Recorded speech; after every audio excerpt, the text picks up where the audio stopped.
আগামী নির্বাচনে আর্মি কিভাবে ভূমিকা রাখবে সেটা হচ্ছে আমাদের নজরে রাখতে হবে। অর্থের বিনিময়ে নমিনেশন বিক্রি হতে দেখেছি আমরা ইউনিভার্সিটি স্টুডেন্ট থেকে শুরু করে আমরা যখন নাগরিক পরিষদের কথা বলি, যে বিষয়টা উঠে আসছে সেটা হচ্ছে আমাদের কিছু সেফগার্ডস দিতে হবে।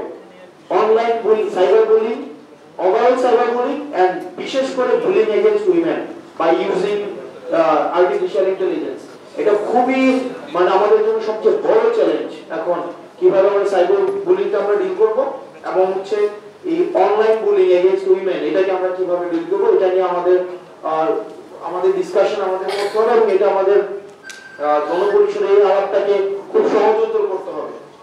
প্রি ইলেকশন আমাদের চ্যালেঞ্জের মধ্যে তার পরবর্তী চ্যালেঞ্জ যেটা আমরা দেখেছি সেটা হচ্ছে নমিনেশন বাণিজ্য।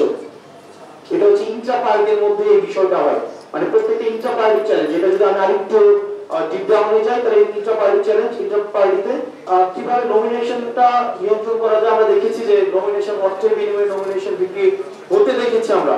এটা বাংলাদেশি ক্রিয়াশীল রাজনৈতিক দলগুলোর মধ্যে ইতিমধ্যে করেছে।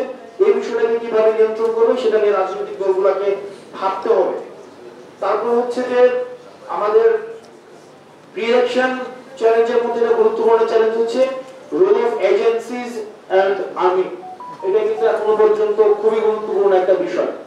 আমরা এখনো পর্যন্ত দেখছি যে বিভিন্ন এজেন্সি, সরকারি এজেন্সি বিগত সময় যেভাবে রাজনীতিকে নিয়ন্ত্রণ করার চেষ্টা করেছে এখনো পর্যন্ত করছে। আমরা এটাকে কতটা ডিসঅ্যাসোসিয়েট করতে পারি এটা আমাদের জন্য কিন্তু একটা চ্যালেঞ্জ। এটা পলিটিক্যাল কালচারের মধ্য দিয়ে হয়ে উঠবে, এটাকে অবানে সম্ভব না, কিন্তু আমরা একটা পলিটিক্যাল কনসেনসাসের মধ্যে আসতে হবে। আমাদের রাজনৈতিক দলগুলোর মধ্যে এটা নিয়ে কথা হতে হবে যে আমরা ইন্টেলিজেন্সকে এবং হচ্ছে বিশেষ করে ডিজিএফআই আমি নিজেও ভুক্তভোগী মিডিয়া ফ্রেমের ক্ষেত্রে, যে তাদেরকে আমরা রাজনীতিকে প্রভাবিত করা থেকে কিভাবে দূরে রাখতে পারি এবং আগামী নির্বাচনে আর্মি কিভাবে ভূমিকা রাখবে সেটা হচ্ছে আমাদের নজরে রাখতে হবে। প্রি ইলেকশন চ্যালেঞ্জের মধ্যে এই বিষয়গুলো আছে। এবং সর্বশেষ চ্যালেঞ্জ যেটা আমরা একটা নতুন পার্টি হিসেবে আমরা ফেস করছি সেটা হচ্ছে যে making the campaign policy and campaign finance transparent. এটা খুবই গুরুত্বপূর্ণ।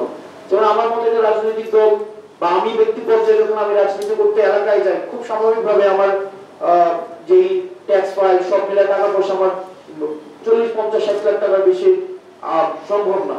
কিন্তু আমার এলাকায় যিনি আগের বছর এমপি হয়েছে উনি 126 কোটি টাকা খরচ করছে, আর 70 কোটি টাকা খরচ করে উনি হারছে। যিনি হারছেন উনি 70 কোটি টাকা খরচ করে হারছেন, অর্থাৎ হারতে ওনার যে টাকাটা লাগছে সেটা আমার থেকে 140 গুণ বেশি।